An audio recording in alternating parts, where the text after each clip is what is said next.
안녕하세요. 여의도 아재의 감성 라디오입니다. 여러분 반갑습니다. 정말 오랜만에 마음이 먼저 웃는 그런 날이죠. 오늘 이 순간 이 봄의 한복판에서 여러분과 이렇게 마주하고 있다는 사실이 왠지 모르게 참 고맙게 느껴집니다. 지금 이 영상을 보고 계신 여러분, 혹시 가능하시다면 잠깐만 하던 일을 멈추시고 고개를 들어 창밖을 한번 바라봐 주세요. 혹은 이미 그 길 위에 계신가요? 여의도의 그 긴 벚꽃길 한복판에서 사람들 사이에 섞여서 제 목소리를 듣고 계신 건 아닌지요? 지금 세상은 마치 누군가가 하늘 위에서 하얀 팝콘을 터뜨려서 천천히 뿌려놓은 것처럼 보입니다. 아니면 요정들이 날개를 털며 지나간 자리에 빛의 조각들이 남아있는 것 같기도 하고요. 그렇게 우리가 매년 기다리면서도 막상 오면 너무 짧아서 아쉬운 그 찰나의 계절이 다시 돌아왔습니다. 오늘 저는 여러분과 단순히 꽃이 예쁘니까 구경 가세요 라는 이야기를 하려는 게 아닙니다. 그보다 조금 더 깊은 이야기, 어쩌면 우리가 평소에는 일부러 외면하고 있던 우리 마음의 아주 오래된 기억에 대한 이야기를 함께 꺼내보려고 합니다. 지금부터 저와 함께 여의도 벚꽃길을 천천히 걸어가 보시죠. 사람들 사이를 지나고 바람에 흩날리는 꽃잎을 맞으며 우리 마음속 깊은 곳에 숨겨져 있는 아주 오래된 지도 하나를 함께 펼쳐보겠습니다. 먼저 우리가 마주하게 되는 건 역시 꽃이 아니라 사람입니다. 여의도에 가보신 분들은 다 아시죠? 꽃보다 사람이 더 많다는 그 말. 절대 과장이 아닙니다. 어깨가 부딪히고 발등이 밟히고 가끔은 셀카봉에 맞을 뻔하기도 합니다. 그런데 신기하게도 그 누구도 크게 화를 내지 않습니다. 오히려 다들 어딘가 모르게 조금씩 부드러워진 얼굴을 하고 있죠. 왜일까요? 심리학자 칼 융은 이런 장면을 봤다면 아마 집단 무의식이란 말을 꺼냈을 겁니다. 우리 인간의 마음 깊은 곳에는 개인의 기억을 넘어선 아주 오래된 공통의 기억이 존재한다고 했죠. 그건 단순히 추억이 아니라 수만 년을 이어져 내려온 생존의 감각 같은 겁니다. 혹독한 겨울, 먹을 것도 없고 숨 쉬는 것조차 버거웠던 시절, 우리의 조상들에게 봄의 시작은 단순한 계절 변화가 아니라 이제 살 수 있다는 생명의 신호였습니다. 그리고 그 신호의 가장 선명한 형태가 바로 꽃이었던 거죠. 그래서 우리는 이유를 정확히 설명하지 못하면서도 벚꽃이 피면 그 아래로 모이게 됩니다. 이건 유행이 아니라 우리 영혼이 기억하고 있는 귀환에 가까운 움직임입니다. 여러분 혹시 이런 느낌 받아보신 적 있으신가요? 벚꽃 아래 서 있으면 이상하게 숨이 깊어지고 괜히 기분이 좋아지고 별것 아닌 일에도 웃음이 나는 그런 순간. 그건 단순히 기분이 좋은 게 아니라 여러분의 영혼이 스스로를 치유하고 있는 순간입니다. 칼 융은 이것을 자기 실현이라고 불렀습니다.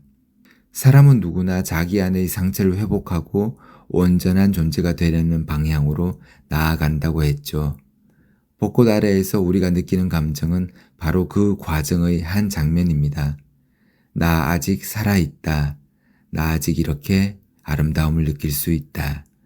이렇게 조용히 스스로에게 말해주는 시간이죠. 그런데 여기서 조금 더 깊이 들어가 보겠습니다. 우리가 벚꽃에 이토록 강하게 끌리는 이유, 그건 사실 조금 아이러니합니다. 바로 이 꽃이 곧 사라질 것을 알고 있기 때문입니다. 만약 벚꽃이 여름 내내 피어 있고, 가을에도 그대로 남아있고, 겨울에도 그대로라면, 우리는 과연 이렇게까지 열심히 보러 갈까요? 아마 아닐 겁니다. 이 지점에서 철학자 니체의 말이 떠오릅니다. 아모르 파티, 자신의 운명을 사랑하라. 이 말은 사실 굉장히 무거운 의미를 담고 있습니다.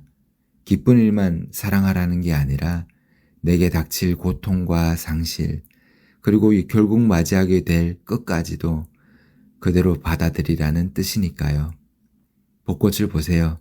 이 꽃들은 자신의 시간이 아주 짧다는 걸 모를 리 없습니다.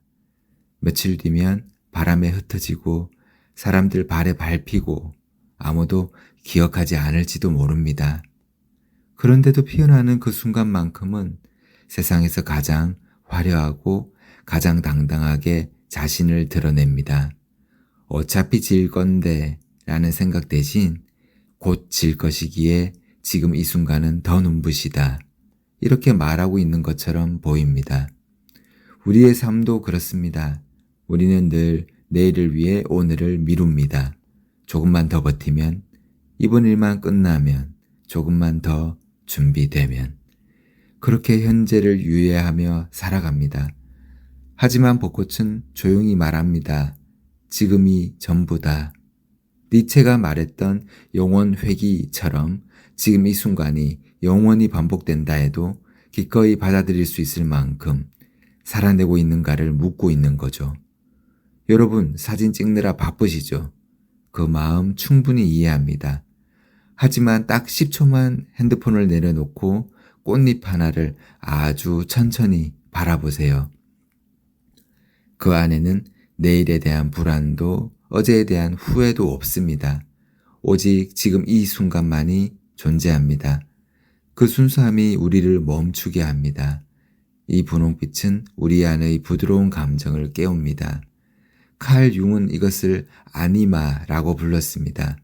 우리 모두의 내면에는 부드럽고 따뜻하고 누군가를 돌보고 싶은 에너지가 존재한다고 했죠. 하지만 우리는 살아남기 위해 점점 단단해집니다. 말투는 거칠어지고 표정은 굳어지고 마음은 다치죠. 그런데 벚꽃을 보는 순간 그 모든 방어가 스르르 풀립니다. 아, 나 원래 이런 사람이었지. 그 기억이 다시 돌아옵니다. 그래서 우리는 낯선 사람에게도 미소를 건넵니다. 사진을 찍어주고 길을 양보하고 아주 잠깐이지만 서로에게 다정해집니다. 그건 아름다움이라는 공통의 경험이 우리를 하나로 연결해주기 때문입니다. 그리고 우리가 벚꽃을 보며 느끼는 그 아련한 감정, 가슴 한쪽이 살짝 저려오는 그 감정, 그건 아마도 자기 자신에 대한 연민일 겁니다. 꽃이 피고 빛나고 그리고 지는 모습이 너무나도 우리 인생과 닮아있기 때문입니다. 우리는 압니다. 이 순간이 지나간다는 것을, 이 감정이 사라진다는 것을, 이 시간이 돌아오지 않는다는 것을. 그래서 더 아름답게 느껴지는 겁니다. 하지만 너무 슬퍼하지 않으셔도 됩니다. 니체는 이렇게 말했습니다. 파괴는 창조의 일부다. 꽃이 져야 열매가 맺히고 잎이 떨어져야 더 단단해집니다. 잎이 떨어져야 나무는 더 단단해집니다. 우리의 상실도 그와 같습니다. 사라지는 것이 아니라 형태를 바꾸는 것입니다. 여러분의 인생에도 언젠가 꽃이 졌던 순간들이 있었을 겁니다. 하지만 그때의 시간이 지금의 여러분을 만든 겁니다. 그러니 지금 잃어버린 것들이 있다면 그건 또 다른 계절을 준비하는 과정일지도 모릅니다. 마지막으로 이 이야기를 꼭 드리고 싶습니다. 벚꽃은 서두르지 않습니다. 남들보다 빨리 피려고 하지 않고 늦게 진다고 슬퍼하지도 않습니다. 그저 자기만의 시간에 자기만의 방식으로 피어납니다. 여러분도 마찬가지입니다. 지금 꽃이 피지 않았다고 해서 아무것도 아닌 존재가 아닙니다. 지금은 그저 에너지를 모으는 계절일 뿐입니다. 오늘 이 긴 산책의 끝에서 제가 드리고 싶은 한마디는 이것입니다. 당신이라는 존재 자체가 이미 하나의 축제입니다. 여러분은 이미 충분합니다.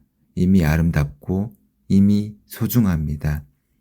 그러니 이번 봄 벚꽃을 보며 세상을 감상하는 것도 좋지만 잠깐 자기 자신을 바라보는 시간도 꼭 가져보셨으면 좋겠습니다.